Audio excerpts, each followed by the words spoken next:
बिस्मिल्लाहिर्रहमानिर्रहीम, अस्सलामुअलैकुम। आप सबको खुश आमदेद हमारे चैनल पीस कम्युनिटी पे। आज है 29 अप्रैल 2022। उम्मीद है कि कल रात को लोगों ने खूब इबादत की होगी, खूब अपने गुनाहों की बख्शिश तलब की होगी। आज की video again it's very important video के राइट इन द बिगिनिंग मैं हज़रत उमर फ़ारूक का जो एक किस्सा है या वो कोट है वो मैं आप लोगों से शेयर करूं कि एक दफ़ा हज़रत उमर रज़ियल्लाहु अन्हु ने मस्जिद नबी में दो शख्स जो थे वो आपस में बुलंद आवाज़ में बात कर रहे थे, तो आप उनके पास तशरीफ़ ले गए और फरमाया कि क्या तुम दोनों जानते हो कि कहाँ खड़े हो। फिर इरशाद फरमाया तुम किस इलाके से ताल्लुक़ रखते हो। दोनों ने अर्ज़ किया हम ताइफ के रहने वाले हैं। तो हज़रत उमर फ़ारूक ने कहा कि अगर तुम मदीना मुनव्वरा के रहने वाले होते तो मैं यहाँ आवाज़ बुलंद करने की वजह से तुम्हें ज़रूर सज़ा देता, क्योंकि मदीना मुनव्वरा में रहने वाले दरबार रसालत सल्लल्लाहु अलैहि वसल्लम के आदाब से खूब वाकिफ़ हैं। मैं आपका व्यू जो है वो कैमरे का रुख दूसरी तरफ करता हूँ ताकि मैं अपना जो है सफ़र है उसको भी कैरी ऑन करूँ। मैंने ये आज वीडियो अर्ली मॉर्निंग बनानी थी लेकिन नहीं बना पाया। ये अब बिल्कुल लग रहा था कि शायद ये आज वीडियो ना बन पाए, लेकिन मैंने लकीली थोड़ा सा टाइम निकाल लिया। सो साथ साथ आपसे बात भी करूँगा और साथ साथ जो है मैं अपना जो सफ़र है उसको भी कैरी ऑन करूँगा। जी, ताजदार कायनात हज़रत मोहम्मद सल्लल्लाहु अलैहि वसल्लम के दरे अक़दस पर जो कुछ कल हुआ उससे दिल बहुत दुखी और मग़मूम है। बारगाह रिसालत माब सल्लल्लाहु अलैहि वसल्लम का अदब व एहतराम हर सूरत लाज़िम है। सियासी इख्तिलाफ, सियासी मकामात और सियासी तर्ज पर ये जितनी भी सियासत की जा रही है इसकी कोई भी गुंजाइश नहीं है। मसाजिद और मुक़द्दस मकामात को हर तौर बख्श दें। सूरतुल हुजरात की तालीमात की मुताबिक वहाँ ऊंची आवाज़ में दीनी गुफ्तगू भी बारगाह नबी सल्लल्लाहु अलैहि वसल्लम के अदब में बेअदबी शुमार होती है। इरशाद खुदाबंदी है कि कहीं ऐसा ना हो कि ऐसा करने से तुम्हारे अमाल बर्बाद हो जाएं और तुम्हें इसकी खबर भी ना हो। मैंने वीडियो के बिल्कुल शुरू में ये बात इसलिए कर दी है कि जो सो कॉल्ड दानश्वर ट्विटर पे, इंस्टाग्राम पे, फेसबुक पे और हर जगह बैठ के ये जो कल का इंसिडेंट हुआ है इसको नेगेटिव तरफ लेके जा रहे हैं और इसको जो है वो एक सियासी रंग दे रहे हैं। तो मैं अगर ये सब कुछ सो फार जो इन्फॉर्मेशन आई है, अगर आप वीडियोस को गौर से देखें तो ये मस्जिद नबवी के अंदर की वीडियोस नहीं हैं। आप वहाँ क्लियरली देख सकते हैं कि लोगों ने शूज पहने हुए हैं, मर्द औरतें इकट्ठे जा रहे हैं। वहाँ पे जो है वो जो शटल सर्विस है वो भी सारी वहाँ पे यूज की जा रही है। सो मेरी इंफॉर्मेशन जो है वो ये है सो फार कि ये मस्जिद नबवी के अंदर नहीं हुआ।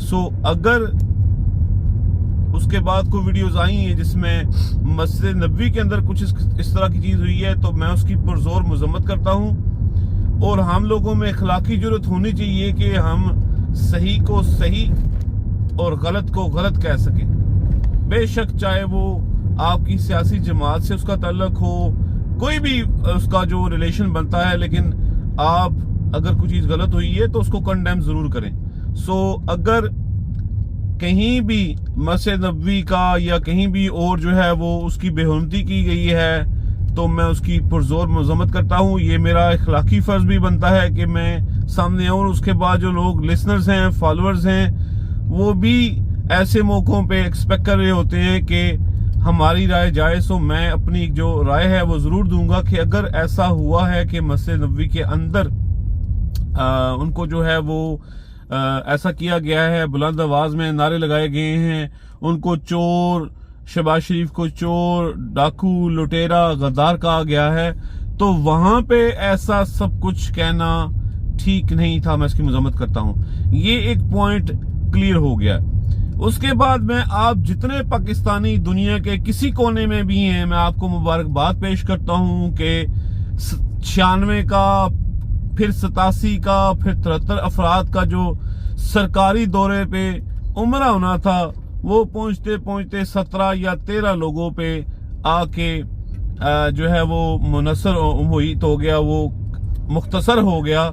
और बोइंग 777 जो मांगा गया था, वो भी जब पता चला कि पाकिस्तानी कौम इकट्ठी हो गई है, तो वो भी कैंसिल कर दिया गया। नवाज शरीफ जो है वो भी यहाँ से वहां ना जा सका, और मरियम का पासपोर्ट वापस लेने के लिए 3 दफा अदालत लगी, लेकिन जजों ने फैसला नहीं दिया, तो वो भी ना आ सकी। सो मैं आपको दिल की अथाह गहराइयों से मुबारकबाद पेश करता हूँ कि पाकिस्तानी आवाम इकट्ठी हो चुकी है, उनका शऊर जाग चुका है, और जिनका नहीं जागा, अल्लाह ताला रमजान मुबारक के जो ये आखिरी दिन है उसके सदके उनका दिमाग भी खोल दे, और अगर दिमाग खुला हुआ है तो उनको सही को सही और गलत को गलत कहने की तौफीक अता फरमाए।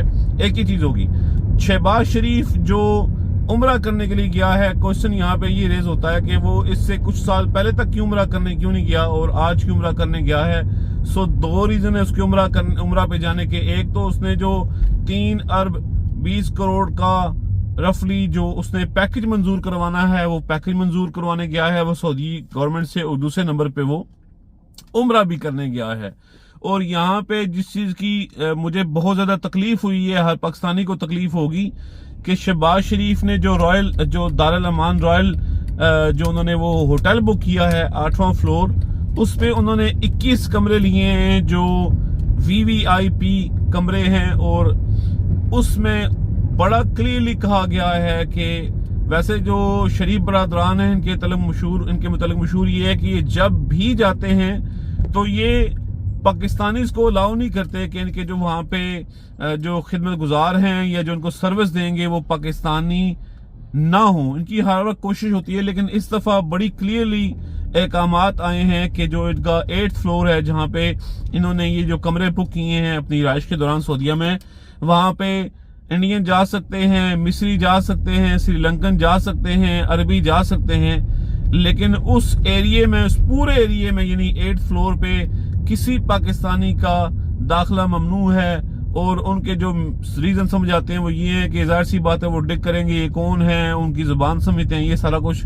तो क्या एक पैगाम जा रहा है बाकी दुनिया को कि ये जो मुसलमानों का एक जो कंट्री पाकिस्तान है उसका जो वजीर आजम है वो जहाँ पे स्टे कर रहा है वहां पे पाकिस्तानी को सर्विस के लिए भी नहीं आने दिया जा रहा। सो एक पॉइंट ये भी मैं आपके सामने रख रहा हूँ, और साथ साथ मैं मेंशन करता चलूं कि जो उलमा हज़रात विद ड्यू रिस्पेक्ट जो जमीयत उलमा के उलमा इस्लाम के जो गेम है वहां पे लोग उम्रा के लिए, उनसे मैं क्वेश्चन करता हूँ, और जितने भी जो हमारे काबिल एहतराम दानिश्वर हैं जो ये 14-15 पार्टियों का जो चोरों का टोला है उसको सपोर्ट कर रहे हैं या उनके हम ख्याल हैं, तो मैं उनसे सवाल करता हूँ कि क्या मरियम औरंगजेब साहिबा गैर महरम के साथ उम्रे पे जा रही हैं, इसकी शरई हैसियत क्या है? क्वेश्चन आपके सामने रख दी है, फैसला आपने करना है। और साथ साथ बेहुरमती हुई है मस्जिद नबी की या नहीं हुई, इसका फैसला मैं नहीं कर रहा, ये फैसला भी आप करें। जिन लोगों ने पोस्टें कर दी हैं, जिन लोगों ने वीडियोस डाल दी हैं, जिन लोगों ने अपने कमेंट्स डाल दिए हैं, उनको रिव्यू करें।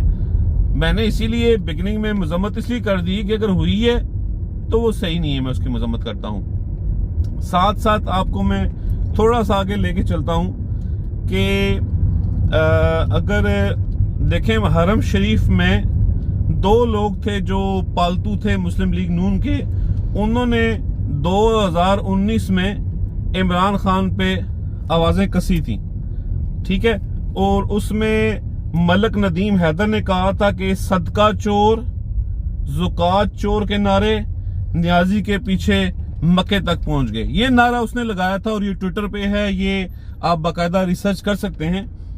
और फिर मरियम नवाज ने उस ट्वीट के जवाब में ये कहा था, मैं आपसे वो शेयर करता चलूं कि अदलो इंसाफ फकत हशर पर मौकूफ नहीं, जिंदगी खुद भी गुनाहों की सजा देती है, दूसरों को चोर चोर कहने वाले को इंशाअल्लाह मुंह छुपाने की जगह नहीं मिलेगी।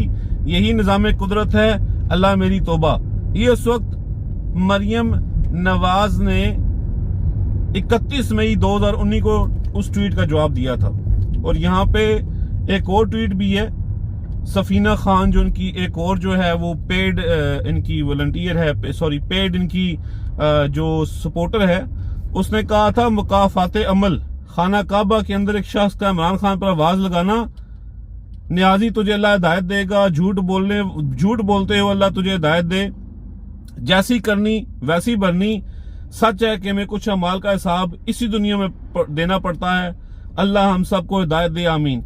ये जो ट्वीट है ये भी 31 मई 2019 की है और इसमें लिखा हुआ है कि खाना काबा के अंदर, जो कल का वाकया उसमें तो डाउट है ना, उसमें शक है ना कि वो हरम के अंदर है या जो वो बाजार के दरमियान और वो जो सारी अप्रोच है, वो जो राहदारी है वहां पे ही शायद ये हुआ है। लेकिन यहाँ पे तो उन्होंने खुद कंफर्म किया है कि खाना काबा के अंदर इन्होंने अपने पेड जो लोग थे जिनको इन्होंने हायर किया था उन्होंने ये चीजें की। और वहां पे मरियम नवाज ने इसको ट्वीट के जवाब में कहा था, झूठे और बोतानबाज को क्या सुनना पड़ रहा है, अभी तो आगाज है।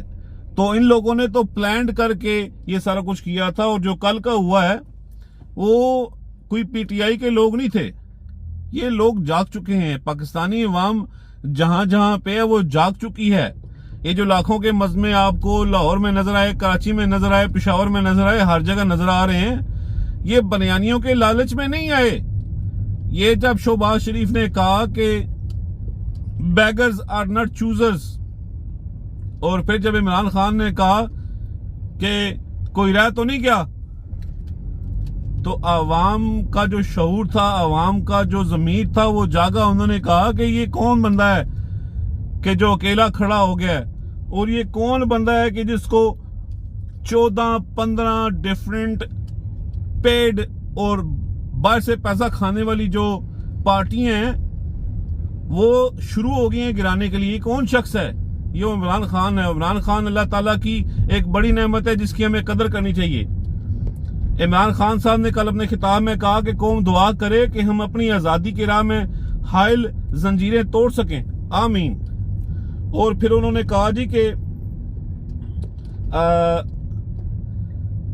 जब उन्होंने बनी गाला में खिताब किया तो उन्होंने कहा जी कि 27वीं शब-ए-रात की रात में ही पाकिस्तान मार्ज़ वजूद में आया था। पाकिस्तान का मतलब क्या?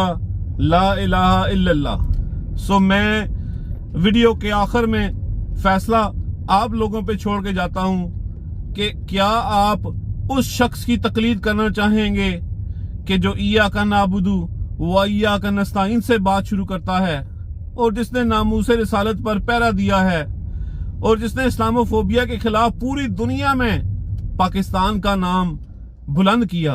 क्या आप लोग उसकी तकलीद करेंगे या आप उन पार्टियों की तकलीद करेंगे कि जिन्होंने रातों रात सब कुछ खरीद लिया, सब कुछ खरीद के उन्होंने अदालतें भी खुलवा ली और उन्होंने सब कुछ, मैं अब खुल के बात नहीं करूंगा, आप लोगों को पता है कि मेरा इशारा किस तरफ है, तो उन्होंने शब खून मारा और उन्होंने एक इम्पोर्टेड हुकूमत बना ली जिसकी कोई वैल्यू नहीं, जिसकी कोई हैसियत नहीं, जिसको कोई जी शऊर पाकिस्तानी तस्लीम नहीं कर रहा। तस्लीम वही कर रहे हैं कि जो लोटे हैं, जिनका ज़मीर नहीं जागा। और तारीख गवाह है कि जब भी पाकिस्तान के किले फतह हुए, उनके दरवाजे अंदर से खुले, उनके दरवाजे बाहर से नहीं खुले, अंदर से ही गद्दार पैदा हुए। तो ये तो अभी इन पर मैं ये नहीं कहूंगा कि बड़ा अच्छा किया गया, इनको चोर कहा गया, इनको डाकू कहा गया, इनको लुटेरा कहा गया, इनको गद्दार कहा गया, लेकिन सच तो यही है ना। इसमें कोई दो राय नहीं है कि आज पाकिस्तान एक बड़ी नाजुक सूरत हाल में खड़ा है कि जहां पे बाहर के दुश्मन तो वह ही हैं, अंदर के दुश्मन भी खड़े हो गए हैं। और पाकिस्तानियों, क्या पराना पाकिस्तान पसंद आया है कि बिजली 2 दफा महंगी होगी, चीनी महंगी होगी, आटा महंगा हो गया, सब कुछ महंगा हो गया? पहले तो तुम लोग कहते थे ना इमरान खान बंदा ठीक नहीं। अब मुझे बताओ, अब क्यों हामिद मीर जैसे ज़मीर फरोश और मुल्क के गद्दार। और सलीम साफी, शर्म करो, डूब मरो। तुमने कहा था कि अगर ये खत झूठा साबित हुआ तो मैं सियासत छोड़ दूंगा। खत भी सच्चा साबित हो गया, उसमें लिखा भी सब कुछ साबित हो गया। सो पाकिस्तानियों, आप लोगों के लिए चॉइस यही है कि उठो, अपना रोल प्ले करो। चॉइस आप लोगों की है कि आप लोग किसको सपोर्ट करेंगे, इय्याका नाबुदु व इय्याका नस्ताईन वाले को, या जो कहता है बेगर्स आर नॉट चूजर्स, और जिसके पास इतनी टेक्नोलॉजी है कि वो 30,000 फुट ऊपर से फोन पे बात कर सकता है। अल्लाह ताला आप सबका हामी नासर हो। अल्लाह ताला हमारे मुल्क के पाकिस्तान पे जो नाजुक वक्त है उसमें अल्लाह ताला साथ दे। अल्लाह ताला हम सबका हामी नासर हो। आप सबको मेरी तरफ से एडवांस ईद मुबारक। इंशाल्लाह जिंदगी रही, जिंदगी ने वफा की तो इंशाल्लाह फिर मैं आपसे मुखातब हूँगा। अपना ख्याल रखिएगा। ये सारी बातें आप लोगों के पास अमानत हैं और आप लोगों ने ये अमानत आगे लोगों तक पहुंचानी है कि लोगों में आगाही पैदा हो, लोगों को पता चले कि what is right, what is wrong. और फेसबुक और ट्विटर पे जो कुछ देखें सुने उसकी तस्दीक करें, उसके बाद आगे उसको शेयर करें। और जज्बात में और इस तकलीद में अपना होशो वास कायम रखें कि कहीं आप भी इस्लाम दुश्मनों की मदद तो नहीं कर रहे। अपना ख्याल रखिएगा। इंशाअल्लाह I will see in my next video. Allah Hafiz.